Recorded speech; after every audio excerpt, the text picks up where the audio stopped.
What is going on, guys? This is Daniel, and in part 1 breaking down the Bucks' defensive scheme, we looked at their ball screen defense and how they prioritized dropping their big man very deep to protect the basket and stay near the paint. And in part 2, we'll begin by talking more about keeping a Lopez close to the basket at all times, because their dedication to this shuts off many easy layups. Let's start with the Lopez's lack of ball pressure.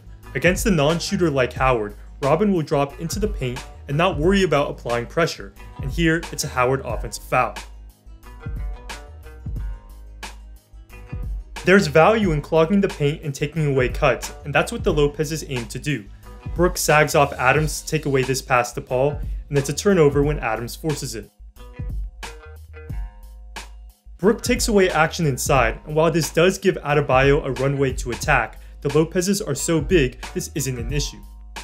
Ball pressure is important and it can cause turnovers, but the Bucks have decided that for their team, having the Lopez's protect the paint is more important.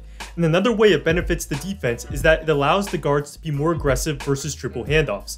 DiVincenzo is almost in denial here with a handoff approaching, because even if he gets backdoored, Lopez will sag off ball to take it away, and they blow up the handoff. Off ball, it's the same idea for the Lopez's. Here's an extreme example, where Lopez isn't even guarding Hernangomez on top, which allows him to tag a cutter. This tag takes away a pass and resets the 3-second count, and this is good execution of a game plan. Or here, Lopez gives Ibaka ample space, which lets Matthews confidently top block Van Vliet, denying the pin down without worrying of a backdoor layup.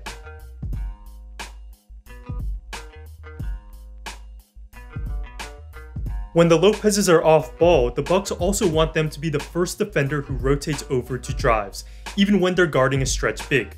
For instance, on this baseline drive, the traditional rotation would be from the low man Middleton, but instead Lopez helps off of Ibaka on top while Middleton stays home, and the Bucks contain the drive. They're in position to give this extra help because they sag so much off of their men. Brook is playing center field here off Ibaka, ready to collapse on any drive. The reason for this game plan is pretty simple. When a drive happens, they want their biggest rim protector to be the one who meets the drive at the rim, and here we see Robin help one pass away off of Boucher. This may give up a few threes to stretch fives, but just like in the pick and pop, it's worth it for them in order to defend the hoop. Few stretch bigs are high volume, dangerous shooters. Other teams will do this too, but not all of them. For example, when Indiana played Toronto, they didn't prioritize Miles Turner protecting the rim off of Ibaka. Look how he's more hugged up and he doesn't rotate to the drive. On this play, Ibaka is weak side above the break, and Turner, one of the best shot blockers in the league, is pointing to TJ Warren that he's the low man, and on the drive, it's Warren who helps, and that's just not as threatening. It's really hard to argue with the success Milwaukee has had. They don't allow teams to shoot efficiently or frequently at the rim. This strategy is also quite glaring in transition. The Lopez's are instructed to run to the paint if there's any semblance of a transition threat. And here, without a Lopez on the court, the Bucks clearly missed the rim protection. In transition, Giannis is too focused on Davis, so he doesn't gap help, and now Rondo gets a drive that should have never happened. The other big on the floor, Williams, is generally not overly aggressive in help, and he stays home on Kuzma, and it's a layup. Now what I really enjoy is when the other team makes it super easy for one of the Lopez's to stay near the rim. Here, for instance, he's guarding an old school big in the dunker spot, and now he's right there to deter everything. When there's a forward in who can't shoot, it's almost too easy. Bud will have him guard Rondae Hollis-Jefferson instead of Boucher here so Brook can stay closer to the basket. And now he barely has to worry about his man at all. Jefferson can't shoot and is much shorter than him. Versus Portland, the forward was Nasir Little, a very bad shooter, and as the Blazers run a set, Brook does not follow him around whatsoever. And really, this is just smart defense and common sense. Why let a non-shooter provide the offense spacing? Moving on to other ways Milwaukee protects the rim. Scheme-wise, how they employ the Lopez brothers is likely the most significant aspect of their interior defense, but they do other things too. For instance, they will help off shooters off ball who aren't dangerous. A good example of this was versus LA. They didn't respect Caruso much, and here Connaughton helps off of him.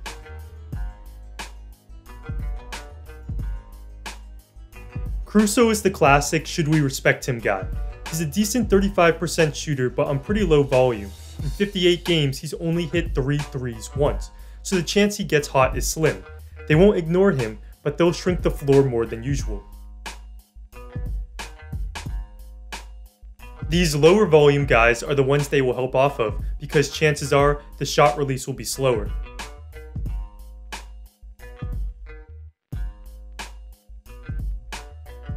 They also prevent layups just by being quick and early on rotations. They're not afraid to overhelp at times. For instance, here on the drive, Lopez is in position to help and Williams comes over too.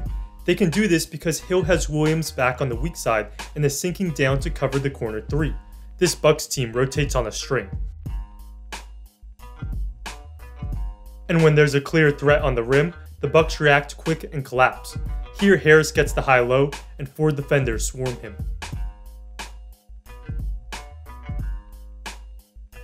Another staple of their defense is that they rarely switch, and this helps them keep their defensive assignments. Here, with Matthews guarding James and Giannis on Davis, they could switch, but instead they don't, allowing them to keep their preferred matchups, and Matthews is an excellent individual defender. It's clear this really helps with their communication. They don't get fooled by slip screens because they know they're not switching, even with most guard-to-guard screens, and here Miami's 4 slips are ineffective. Slip 3, slip 4. A real screen is more likely to give them issues, and here one set, and most coaches would have Bledsoe and DiVincenzo switch it, but no switch. Dante helps for a second, but he quickly has to recover, so not switching allowed the drive, which is one of the negatives. But 1, this doesn't happen as often as you'd think, and 2, a Lopez is always lurking.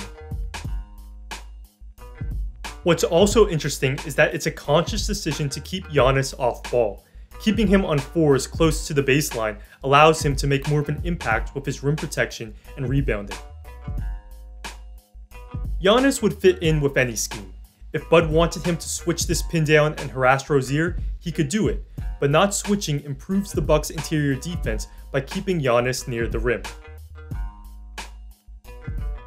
Now let's end on this. So clearly their scheme and how they utilize their defenders is largely based on taking away shots at the rim, even if they give up more threes, particularly threes to lesser shooters above the break, even though traditional sentiment is that teams should try to prevent threes. But prioritizing your defense to limit 3-point attempts is not the blueprint for building a good defense in today's NBA, even if it may have been a few years ago. This is most clear by looking at the top 10 teams in defensive rating. These are the 10 best defenses. 7 of these 10 teams are also top 10 at preventing rim attempts. So these teams limit shots at the basket, and there's a clear correlation between limiting shots at the rim and having a good defense. Meanwhile, only 3 of the top 10 defenses are top 10 at preventing 3-point attempts. Hopefully that makes sense. Trying to be great at both is just really hard. Of these defenses, only OKC and Utah pull it off, and they're the 9th and 10th best defenses respectively. And they got super nerdy and even created a correlation chart to demonstrate this across all 30 teams.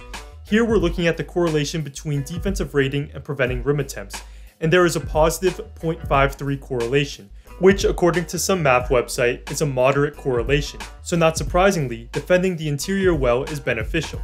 Now let's look at defensive rating and preventing 3-point attempts, and there's actually a negative 0.35 correlation. The correlation is a weak one, but what this downward sloping line says is that if anything, a defense allowing threes is a good sign, not a bad one.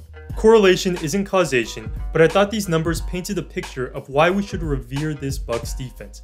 They're extremely talented, and the math fully supports their extreme scheme choices. Thanks for watching.